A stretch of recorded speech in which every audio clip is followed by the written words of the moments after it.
ఈ సమావేశానికి విచ్చేసిన ముఖ్య అతిథి మందకృష్ణ మాదిగ గారు. ఈ సమావేశాన్ని నిర్వహిస్తున్నటువంటి ఆర్గనైజేషన్ రెడ్డి జాగృతి. ఇది ధర్మ పోరాటం, ఇది న్యాయ పోరాటం అని చెప్పి ఈరోజు ప్రపంచంలోనే అనేక ఉద్యమాలు జరిగినాయి. కానీ ఈరోజు ఈ భారతదేశానికి స్వాతంత్రం వచ్చి 75 సంవత్సరాల వసంతోత్సవాలు జరుగుతున్నటువంటి ఈ శుభ సందర్భంలో ఒక మాదిగ జాతి అణిచివేయబడి అనగా దొక్కబడి అన్యాయానికి అధర్మానికి నిలువున చీల్చబడి విద్యా అవకాశాలలో ఉద్యోగ అవకాశాలలో ఎక్కడో విసివేయబడి ఈరోజు గ్రామాలలో చూస్తున్నాం. ఎక్కడ ఊరవతలో హరిజనవాడని, మరి హరిజనవాడలో నివసిస్తున్న ఆ మాదిగ జాతి పావులు తీసేది వాళ్ళే, ఎట్టి కాడ వాళ్ళే, మట్టి కాడ వాళ్ళే, మనకు పశువుల కాసేది వాళ్ళే, మన ఆకిలి ఊకేది వాళ్ళే, సానిపి చల్లేది వాళ్ళే, ఇల్లు అడిగేది వాళ్ళే, మన పెద్ద మనుషులకు స్నానం చేయించేది వాళ్ళే. రెట్లు కూటం రెట్లు అనే సామెత గ్రామాలలో పల్లె సీమలలో నాడుతుంది. ఈ రెడ్డి సామాజిక వర్గం పిట్టా శ్రీనివాస్ రెడ్డి గారు, కొట్ట మసూదర్ రెడ్డి గారు ఏ విధమైన నిర్ణయం తీసుకున్నారో కానీ ఇది 100% సమంజసమైన నిర్ణయం అని ఒక ప్రొఫెసర్ గారు నేను చెప్తున్నా. ఎందుకంటే ఈ రోజు గ్రామాలలో పల్లె సీమలలో ఊర్లలో ఎలా ఉందంటే సామాజిక వర్గీకరణ నేపథ్యంలో చెప్తున్నా రెట్లు కూటం రెట్లని మనకు వాళ్ళకు సంబంధం మొదటి నుంచి ఉంది. మన పనులన్నీ చేసి మనకు సేవకులుగా మొదటి నుంచి మరి అనేక ఇతర కులాలకు మరి ఈ యొక్క మాదిగ జాతి మొట్టమొదటి జాతి. ఏ విధంగా అంటే ప్రతి అంశంలో మనకు తోడ్పాటును అందించి మనకు అన్ని విషయాలలో సహాయ సహకారాలు అందిస్తున్నటువంటి ఈ జాతికి ఈ రోజు 30 సంవత్సరాల చరిత్ర. ఇది మామూలు విషయం కాదు. మందకృష్ణ మాదిగన్న గారు ఈ సమాజంలో ఆయన కంటే ముందు చాలా మాదిగలు వచ్చారు. ఎవ్వరు ఈ అంశం మీద కాన్సన్ట్రేషన్ చేయలే. 1994వ సంవత్సరం ఈదుగూడి అనే ఒక చిన్న గ్రామం, ప్రకాశం జిల్లా, ఉమ్మడి ఆంధ్రప్రదేశ్ రాష్ట్రంలో మాదిగలు ఏ విధంగా అన్యాయం అయిపోతున్నారు. మాదిగ బిడ్డలు చదువులో నిరాకరించబడుతున్నారు, ఉద్యోగాలలో నిరాకరించబడుతున్నారు, గ్రామాలలో పల్లెలలో వాళ్లకు దక్కాల్సిన వాటా జరుగుతలేదు. ఏంది అన్యాయం? ఎంతకాలం ఈ ఎట్టి, ఎంతకాలం ఈ మట్టి? మా బిడ్డలు మన ఊళ్ళే రెడ్డి దొరవారి దగ్గర, ఎలమ దొరవారి దగ్గర, కమ్మ దొరవారి దగ్గర పర్లమందం కాస్తున్నారు. 15 సంవత్సరాలు కాదు కదా ఇస్మాయిల్ గారు, 25 సంవత్సరాలైన ఆ మాదిగ మైసయ్య బిడ్డ పర్షయ్య నెత్తికి ఇంతవరకు కోకోనట్ ఆయిల్ కాదు కదా చమరంటేనే తెలియక ఆ నెత్తి రాణి ఎంటికల్లా మారిన సందర్భాలు ఈ రోజు గ్రామాలలో పల్లెలలో మనకు చాలా స్పష్టంగా కనపడుతున్నాయి.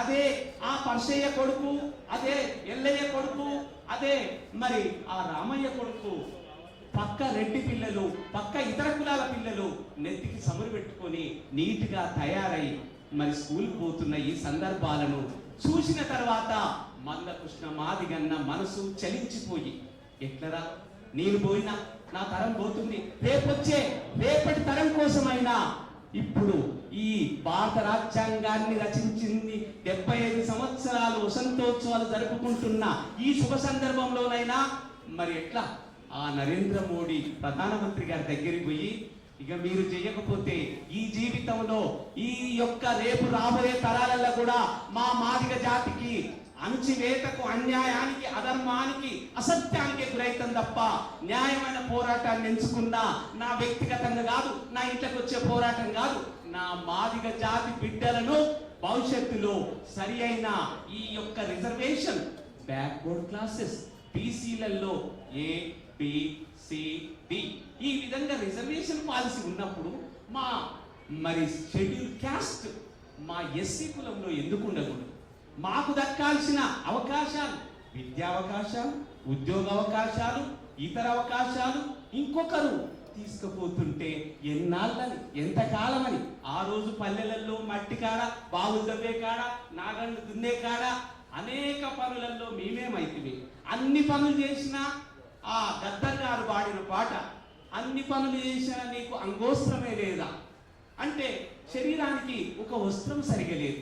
మరి అలాంటి 75 సంవత్సరాల సంతోషాలు జరుపుకున్న ఈ శుభ సందర్భంలోనైనా ఈ దేశంలో అత్యున్నతమైనటువంటి న్యాయ వ్యవస్థ సుప్రీంకోర్టు, అలాంటి సుప్రీంకోర్టు ఈ మాదిగలకు జరుగుతున్న అన్యాయాన్ని మరి మందకృష్ణ మాదిగన్న 1994 సంవత్సరంలో ఉమ్మడి ఆంధ్రప్రదేశ్ రాష్ట్రంలో ప్రకాశం జిల్లాలో ఈదుమూడి అనే ఒక గ్రామం నుంచి MRPS మాదిగ రిజర్వేషన్ పోరాట సమితి అనేటువంటి ఒక ఉద్యమాన్ని ఏ విధంగా మాదిగలకు జరుగుతున్నటువంటి అన్యాయాలను రేపటి తరం మా మాదిగ బిడ్డలు ఇలానే ఈ అన్యాయాలకు మరి బలి కాకూడదంటే నేను ఈ త్యాగానికి పూనుకోకపోతే ఎవరు ముందుకొస్తే వాళ్ళను నేను బొంతు పురుగు లెక్క అద్దుకుంటూ వాళ్ళతోని సహాయ సహకారాలు తీసుకుంటూ ఆనాడు చంద్రబాబు నాయుడు ప్రభుత్వం ఉంటే చంద్రబాబు నాయుడు దగ్గరికి పోయి అయ్యా మా మాదిగ జాతి ఇంకా ఎన్ని సంవత్సరాలు అణచివేతకు అన్యాయానికి అధర్మానికి మరి పీడనకు గురి కావాలి, దీన్ని మీరు గమనిస్తలేరా, మీరు రాజ్య పాలకులు గారా అని చంద్రబాబు నాయుడు గారు తెలుగుదేశం ప్రభుత్వంతో ఆమోదం తీసుకొని అమలు చేయిస్తే అది 2 సంవత్సరాలు 3 సంవత్సరాలలో దక్కినో దక్కలేదు అవకాశాలు. ఎంబటే దానికి తిరుగుబాటు జరిగి కోర్టులకు వెళ్ళి అది జరగకుండా చేసిన సందర్భాలు మా మాదిగ బిడ్డలు మర్చిపోతున్నారా? మరి వెంటనే దాన్ని రివైవ్ చేసి ఈ పోరాటం ఇంతటితో ఆగకూడదు అని తర్వాత వచ్చిన కల్వకుంట్ల చంద్రశేఖరరావు దగ్గరికి వెళ్ళి అయ్యా మమ్మలను ఇంకా ఎన్నాళ్ళు ఈ కునారిల్లుతున్న ఈ సమాజంలో అట్టడుగున మాకు దక్కాల్సిన అవకాశాలు అడుగుతున్నవే, మేము బీసీలే అడుగుతలేమే, మేము అగ్రవర్ణాలే అడుగుతలేమే, మాకు చెందాల్సిన మా జనాభాకు దక్కాల్సిన మేమెంత శాతం ఉన్నామో మాకంత శాతం అడుగుతున్నాం తప్ప ఎవరి నోటికాడి పల్లెం గుంజుకుంటలేము ద్వారా మీరు ఆలోచించండి మా గోడును. ఇలాంటి గోడులో మీకు న్యాయమైతుందా? ఇది సహజ న్యాయ సూత్రాలకే వ్యతిరేకం. లీగల్ గా తర్వాత ముచ్చట. లీగల్ అంటే న్యాయబద్ధమైన పోరాటం. ఇది న్యాచురల్ లాకే. జాన్ లాక్ చెప్తాడు, మరి జేఎస్ మిల్లీ చెప్తాడు, ఇంగ్లాండ్ పొలిటికల్ సైన్స్ థింకర్స్. అయితే మరి ఈ రోజు ప్రపంచ వ్యాప్తంగా సరే సమయాభావం ఉంది కాబట్టి నేను ఓకే ఎందుకంటే నేను ఒక టీచర్గా చాలా ఇప్పుడు కాబట్టి ఈ విధంగా మరి మీరు చేయాల్సినటువంటి అవసరం ఉంది. నేను ఒకటే చెప్తున్నా, ప్రపంచం మొత్తంలో ఒక జాతి మీద ఇంకొక జాతి ఆధిపత్యం, డామినేషన్, ఒక మనిషి మీద ఇంకొక మనిషి ఆధిపత్యం, భర్త భార్య మీద, ఒక టీచర్ ఒక స్టూడెంట్ మీద, ఒక యజమాని తన కింది అధికారి మీద, ఈ బానిస వ్యవస్థ ఎప్పుడు పోతుంది? ఈ వ్యక్తి ఎప్పుడు పోతుంది? ఎందుకు ఈ ఆధిపత్య ధోరణి? ఇంట్లో అందరు పూజ చేస్తుండ్రు, దేవుణ్ణి మొక్కుతారు. అయ్యా దేవుణ్ణి మొక్కినట్టే ఈ మనిషిని మరి సహకరించి మొక్కమని అడుగుతున్నటువంటి మందకృష్ణ మాదిగ ఆలోచనలో న్యాయంగా సమంజసంగా ఉంది. ఇది ధర్మ పోరాటం అని ఈ రోజు రెడ్డి జాగృతి ఈ తెలంగాణ రాష్ట్రంలో ఖచ్చితంగా తీసుకుంటున్నాం. ఉమ్మడి ఆంధ్రప్రదేశ్ లోనైనా ఈ తెలంగాణ రాష్ట్రంలోనైనా ఈ రెడ్డి జాగృతి ఇది న్యాయమైన పోరాటం, ఇది ధర్మమైన పోరాటం. మీ వెంట మందకృష్ణ ముందు నడువు, మీ భుజాలకు భుజం రాసుకొని మీకు మద్దతుగా మేము నిలుస్తామని ఈ యొక్క సమావేశాన్ని ఆర్గనైజ్ చేస్తున్న రెడ్డి జాగృతి వ్యవస్థాపక అధ్యక్షుడు మరి పిట్ట శ్రీనివాసరెడ్డి గారు, సహా అధ్యక్షుడు కొట్టం మధుసూదన్ రెడ్డి గారు, ఇంకా అందులో ఉన్నటువంటి కార్యవర్గ బృందం చాలా ఆలోచన చేసి ఫస్ట్ స్టెప్ తీసుకొని నిర్వహిస్తున్నటువంటి ఈ సదస్సుకు ఒక 2 నిమిషాలలో ముగించబోతున్నా. అందరికి అవకాశం ఇవ్వాలి.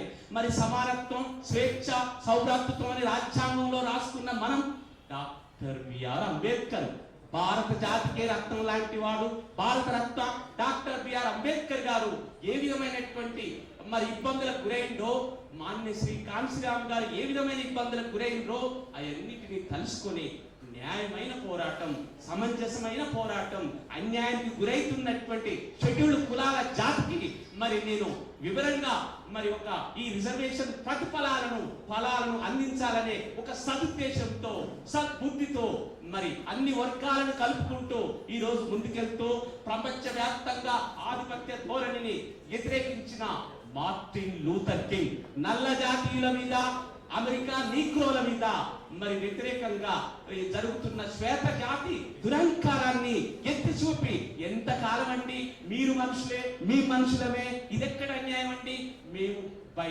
Nature by birth black colour ఉన్నందుకు మేము నీగ్రోలమని మీ యొక్క శ్వేత జాతి అహంకారాన్ని మా మీద ప్రదర్శిస్తురా అని ప్రశ్నించినటువంటి వ్యక్తి మార్టిన్ లూథర్ కింగ్. తర్వాత ఎవరంటే మరి హెన్రీ మెయిన్ అంటాడు, అయ్యా మాకు స్వేచ్ఛనన్నా ఇవ్వండి.